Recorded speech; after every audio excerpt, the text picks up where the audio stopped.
For the first sewing lesson for Fashion Design Technology at the Harkness Center, what I'm going to do is get down close with the camera. If you take a look at this area right here, this is called the needle plate. There are these different lines on the needle plate. This one right there says 5/8. That is Fashion Design Industry Standard seam allowance, which means the distance between the needle and the raw edge of the material, which is the edge that's been cut by scissors. For our first project that we're going to be working on, instead of using industry standard 5/8, we'll get to that later when we do clothes, we are actually going to use the next line closer to the presser foot, which is the 1/2 inch line. These lines on the needle plate are all 1/8 of an inch apart, so the edge of the presser foot, when I lower that down, this is equivalent to 1/4 inch seam allowance. The next line means 3/8. The next line means 1/2 inch, and this one is 5/8 right there, and then you have 3/4 and 7/8. These fractions are fractions that you will get to know like the back of your hand. We use them often, but for now it's kind of hard as a beginner sewer to differentiate between all of the lines. So what I'm going to do is add a piece of colored masking tape to the machine right on the 1/2 inch line so that I can easily see where I should be lining my fabric up. Okay, so the first task that we're going to do, we're going to take a look at our fabrics. Okay, fabrics have two sides. The industry calls this the right side, and they call this the wrong side. I believe in something called designer discretion, designer choice, that sort of thing. When you get to design your clothing collections or your garments that we will be getting to by the end of your first year, if not, you're definitely your senior year, your second year in the program, you get to choose which side is the quote-unquote right side and which side is the wrong side. So junior year, you will hear me use the terms an awful lot where I say the pretty side. What is the most vivid, the most colorful side, the side that's more luxurious, softer, shinier, depending on the material that you use. Whatever side you deem is the prettier side, most vivid, most color, softest, those sorts of things. In my brain, that's what the right side of the material is, and that will come into play when you start designing by picking the side that you deem is prettier. Okay? For our patchwork series in the beginning of junior year, I want you to put the most vivid sides of the patchwork squares facing the ceiling. Okay? So the faded, washed out, if you will, side goes against the table. So we're going to start with 2 patchwork squares.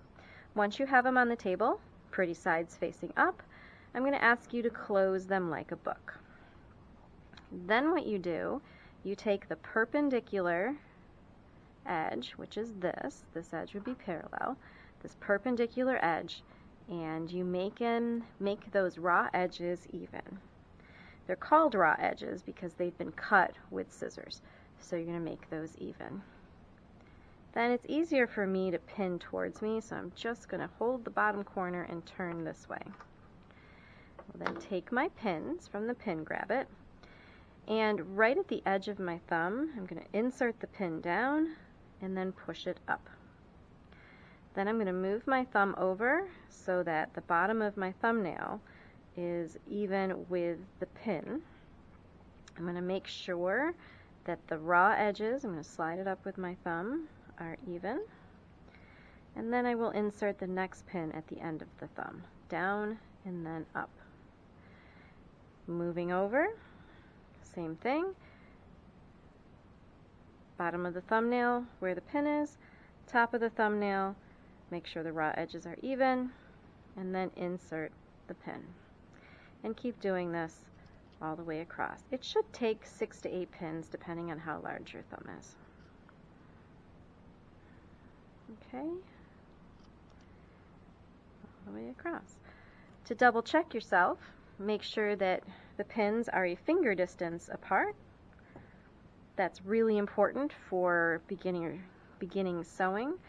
Things will change a lot as you learn more sewing techniques. When we do gathers and pleats and tucks and curves and angles and collars and all sorts of things, rules change. But in the beginning, we want them a finger distance apart, just like that.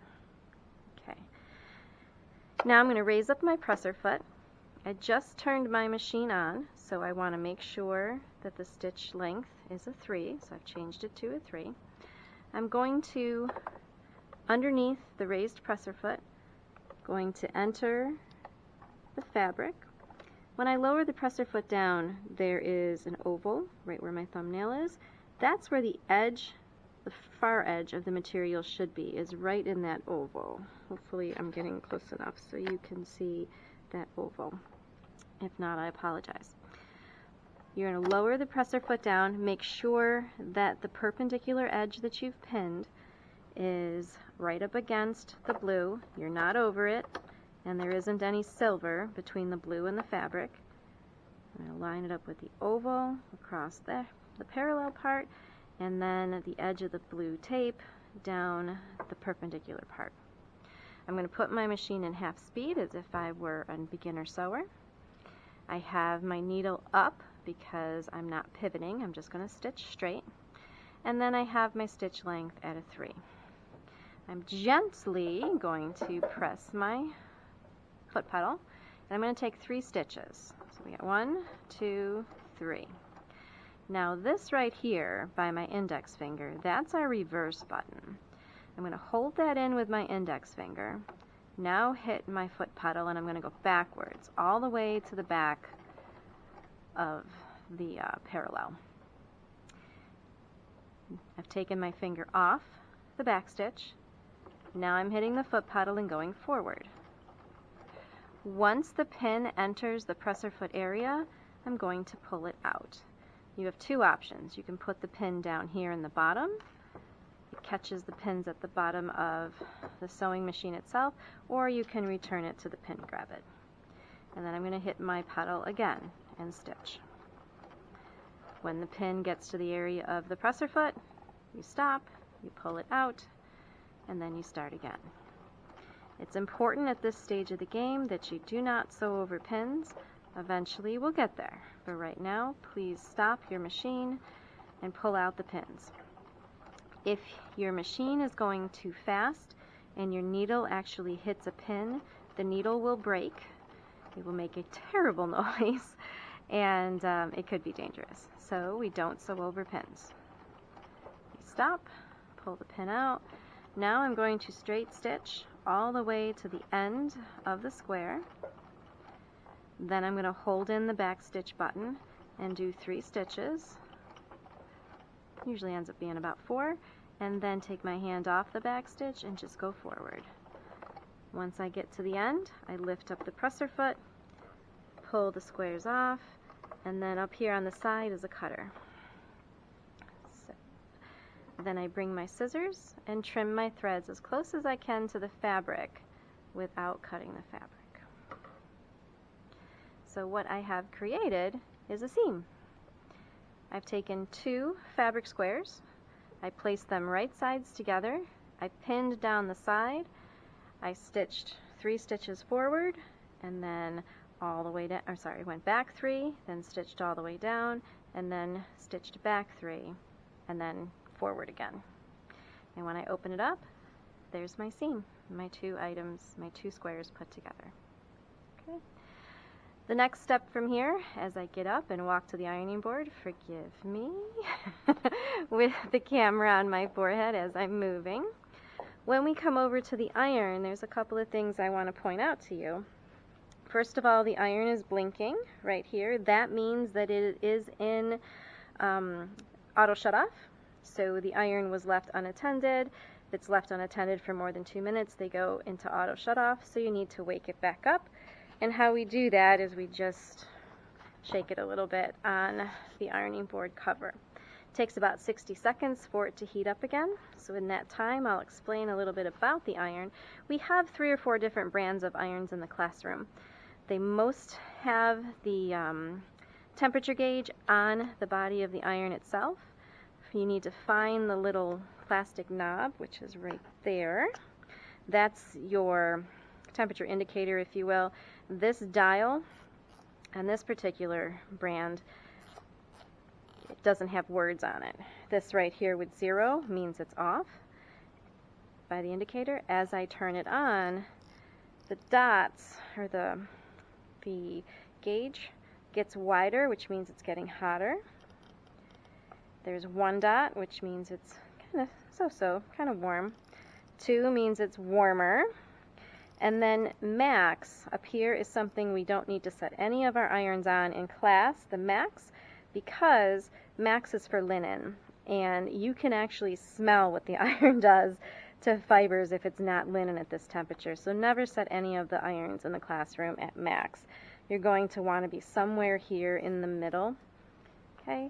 The fabric that I have here is 100% cotton. It can take the heat, but it should never be on max. When we bring our patchwork over to the ironing board, first thing we do is open up that seam. We finger press it first, so we kind of tell the fabric where we want it to go. Then you bring the iron in, and you take the tip and focus over that seam. Okay, and now it's nice and flat.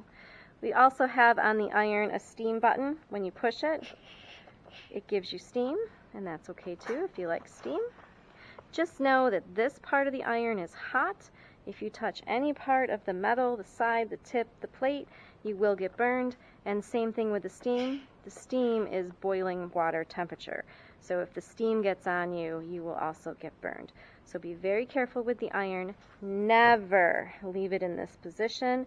It can burn through the iron board pad, as well as start smoking, and if you leave it on 100% cotton and don't move it around, this will catch on fire. So please never leave this down. Always make sure it's up. And if you see a classmate who has accidentally left it down, please automatically put it back up and then let me know so that I can discuss iron safety with the class member. Okay. So this is all set. That's how we connect patchwork.